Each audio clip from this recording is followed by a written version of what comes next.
Mi historia comienza cuando regreso de los Estados Unidos después de mi posgrado y me incorporo a esta institución, Instituto de Investigación Nutricional. Es una organización peruana de fines de lucro, en La Molina, que fue fundada por el doctor George Graham, pediatra peruano-americano, que se interesó en ver por qué niñitos como esta foto del niño malnutrido morían prácticamente todos en los años 60 en los hospitales del Ministerio de Salud. Con mucha investigación él descubrió que se podía tratar muy bien estos niños, recuperarlos, y ven ustedes la foto de la niñita, que es la misma niña, 3 meses más tarde, completamente recuperada. Pero la pregunta después de varios años de investigación fue no solo cómo tratar al malnutrido severo, sino cómo evitar que ellos lleguen a esta situación. Y es así donde me incorporo después, en el año 83, para tratar de contestar qué se puede hacer para evitar las enfermedades que causan esta malnutrición. Y una de ellas son las enfermedades diarreicas. Y una primera manera de saber qué importante es una enfermedad como las diarreas es hacer una encuesta. Y nos fuimos a una comunidad urbano marginal, Canto Grande, tratando de averiguar por qué morían los niños, tratando de ver si era la diarrea o no importante. Se hizo una encuesta y se vio que de 1000 niñitos que nacían vivos, llegaban a cumplir 1 año de edad, 61 chiquito menos, o sea, 61 por 1000 morían, y cuando vimos la causa de esas muertes, la mitad de ellas era por diarrea. Esto ratificó la importancia de esta enfermedad. Vimos que era un tema en esta zona, queríamos ver si había el mismo problema en el resto del país, y efectivamente nos fuimos a encuestas nacionales, lo cual encontró lo mismo. Y voy a rescatar algunos datos de estas encuestas nacionales en ese entonces. Miren ustedes Lima. La cantidad de diarrea que un chiquito en Lima tenía, menor de 1 año, era 8 episodios al año. Pero si vamos a los distritos donde están asentados los pueblos jóvenes, tenían 9 episodios. Pero si contrastamos eso con los distritos de Miraflores, San Isidro, Jesús María, donde la clase mejor socioeconómicamente hablando vive, tenían solo 1 episodio y medio de diarrea menos que el chico de comunidad urbano marginal. ¿Por qué? ¿Cómo era así? Con agua, desagüe, educación, no hay hacinamiento. ¿Por qué tan poca diferencia? Y vamos a tratar en esta presentación de darle respuestas.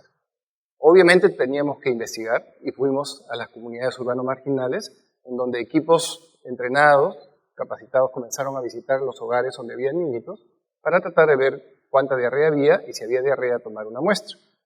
Es así que descubrimos, ustedes acá ven en esta gráfica, que efectivamente de 6 a 18 meses de edad, un niñito urbano de Lima tenía 9 episodios de diarrea al año.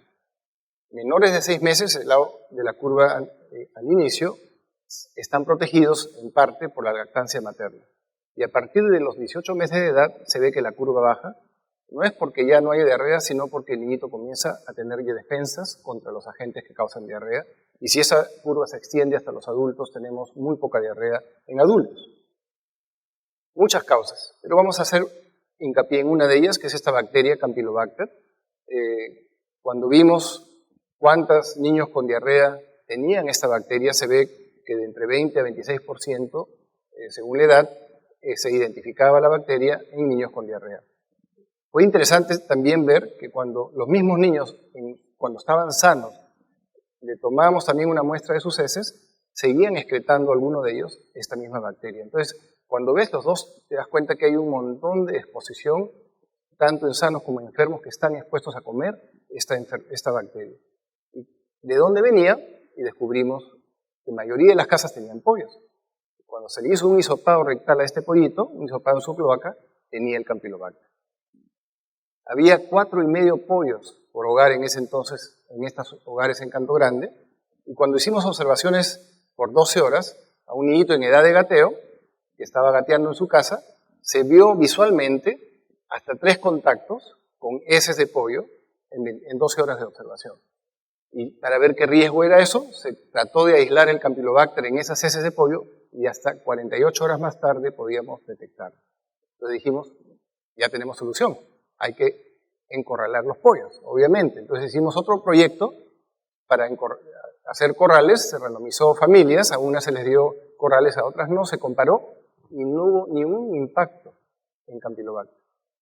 No nos dimos cuenta que los pollos son o para la venta o para la fiesta, pero no para comer diario. ¿De dónde la mamá adquiere su pollo para su dieta todos los días? Del mercado. ¿Y cuál mercado? El mercado que ve el pollo vivo en su java y está ahí fresquito, recién, digamos, beneficiado. Entonces es un pollo fresco, sano. Lo que la madre no sabe, en ese proceso en que el pollo lo matan, lo pelan y lo sirven, exponen toda la carne a las vísceras del animal y contaminan 100% toda la carcasa con el Campylobacter. ¿Qué hace la madre cuando adquiere esto? Prepara alimentos. Y nos fuimos a los hogares a ver cómo entraba todas estas bacterias a la dieta del niño. Vamos a agarrar ejemplos. Sopa. Hierve, está estéril. Algunas sopas, cuando ya está servida para que el niño la coma, ya tenían coliformes fecales, que es un indicador de contaminación fecal. Biberones con leche, en ese entonces se usaba mucho leche evaporada Gloria, obviamente es estéril, lo preparaban en biberones muy baja contaminación, pero muchas madres la preparaban y lo tenían ahí listo para después dárselo más tarde al chico. Miren ustedes, pasada la hora, casi un tercio ya tenía alta cantidad de bacterias en el biberón. Vamos a hacer un ejemplo más fácil. Té. Para hacer té tienes que usar agua hervida y el té no tiene ningún nutriente. Entonces, té recién preparado está libre de bacterias. Si la mamá le daba a su bebito té en taza, seguía limpio. Pero cuando la mamá le servía el té en biberón, miren ustedes, 30% con coliformes. Entonces dijimos, vamos a ver qué pasa con esos biberones limpios. Señora, por favor, ¿nos puede dar su utensilio, su biberón? Y cuando cultivamos los chupones teóricamente limpios, 35% con coliformes, biberón limpio 23%, y para contrastar ese pezón que la madre usa para lactar, bien raro que se contamine, hay una serie de mecanismos, 3% contaminado. Obviamente hicimos mucha campaña para erradicar el uso de biberones que digamos, de amamantamiento se pase de frente a plazo y a plato.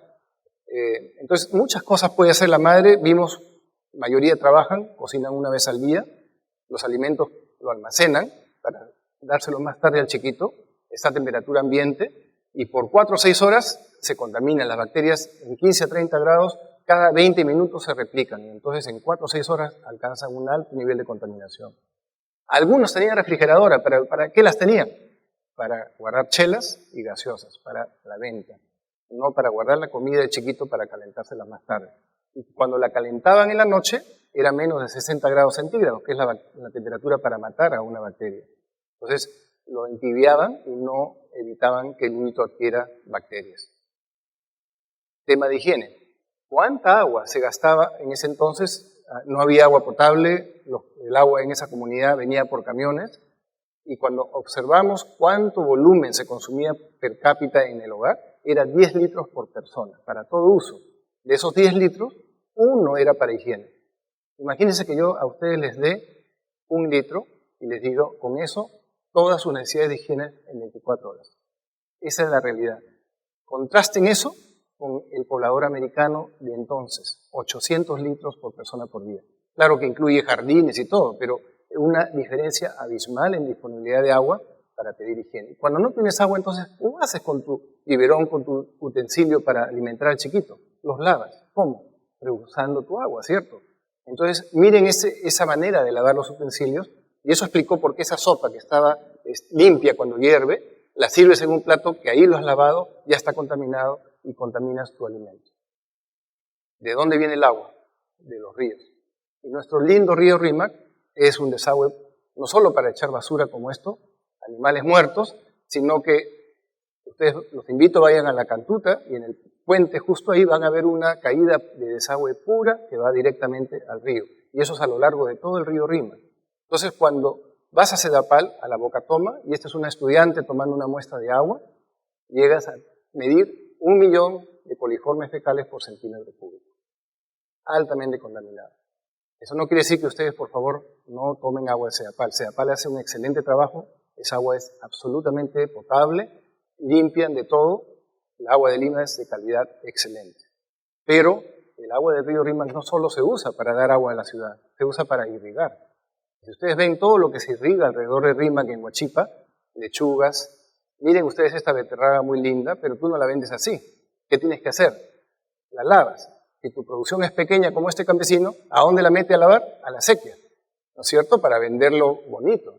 Pero si tu producción es muy grande, aquí cerca del río Guaycolor hay unas pozas profesionales de lavaderos, que son gente media semidesnuda que se mete en estas pozas y lavan con una media rota y te sale un nabo que de atrás lo ven bien oscuro y sale así de blanco, reluciente, que tú dices, qué lindo nabo, fresquísimo, lo quiero. Y te lo llevas a tu casa lleno de bacterias. ¿Por qué? Porque si tú agarras, por ejemplo, un tomate completamente intacto, lo sumerges en un medio de cultivo que tiene bacterias, esperas 24 horas y lo cortas para cultivarlo, la bacteria no está esperando afuera que tú vengas y la laves.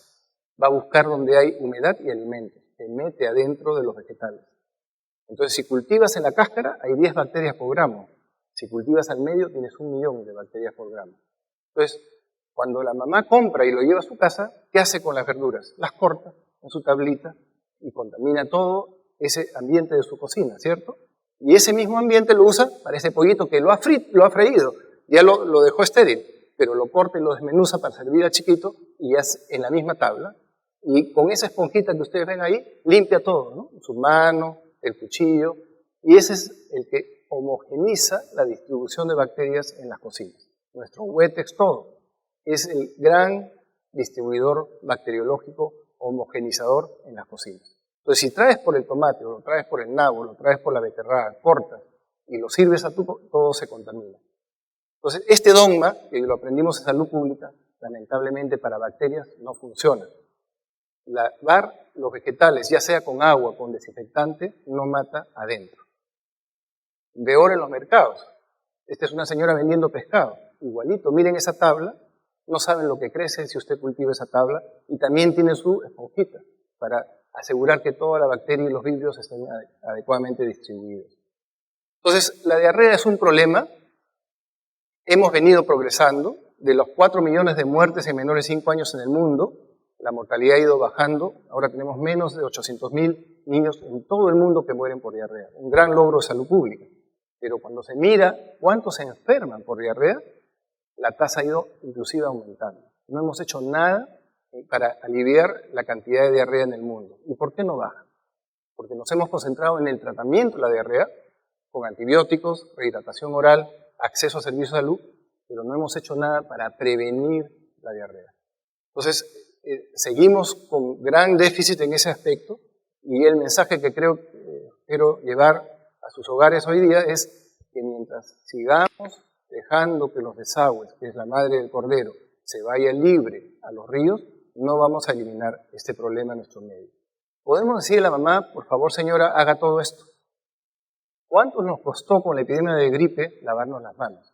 Imagínense que la madre cumpla con todos estos cambios de comportamiento en un hogar con poca agua y con pocos recursos. Es mucho y muy difícil pedir. Obviamente todo esto tendría efecto. Sería lindo que los mercados tengan todo esto, que tengan agua, que puedan tener una muy buena higiene, una buena cadena de frío, pero no se tiene. Y si lo tienes, el producto sube de precio, ¿no? Como en los grandes supermercados. Y no quiero pagar ese alto precio, me voy al barato nomás, ¿no? Y sigo exponiendo a mis chiquitos a todas estas bacterias. Sería lindo que los campos de cultivo no usen agua servidas para irrigar, ¿cierto? Lo que pasa es que no cambia la condición, tú no te das cuenta. El tomate ese luce idéntico como el mejor tomate y está plagado de bacterias. Entonces, debemos dejar de usar aguas servidas para irrigar. Hay maneras de hacerlo, pero al final, ya lo hizo Chile, cuando tratas tu desagüe, tu cuenta de Sedapal se va a triplicar mínimo. Son 2.000 millones de dólares que Lima tendría que invertir para tratar su desagüe. ¿Vamos a estar dispuestos a pagar ese precio? ¿Va a ser políticamente aceptable? Ese es el tema. Y mientras no estemos convencidos que hay que hacerlo y no hagamos ningún problema político porque las cuentas suben, va a seguir este ciclo existiendo. Que nos sentamos en un lindo receptáculo, ponemos nuestro Producto Bruto Interno, ese receptáculo se lo lleva mágicamente y como se va, ya no lo ves, se va al río, del río pasa al campo, del campo a tu ensalada, que la comes muy rica y se la llevas a tu hijito que es el vulnerable, porque nosotros estamos inmunes y seguimos manteniéndonos inmunes, ¿no? Salvo el turista. Les dejo con esta pregunta, que es una pregunta que siempre seguimos haciendo desde que empezamos investigando, y que ojalá con la ayuda de todos ustedes algún día podamos pasar esa página. Muchas gracias.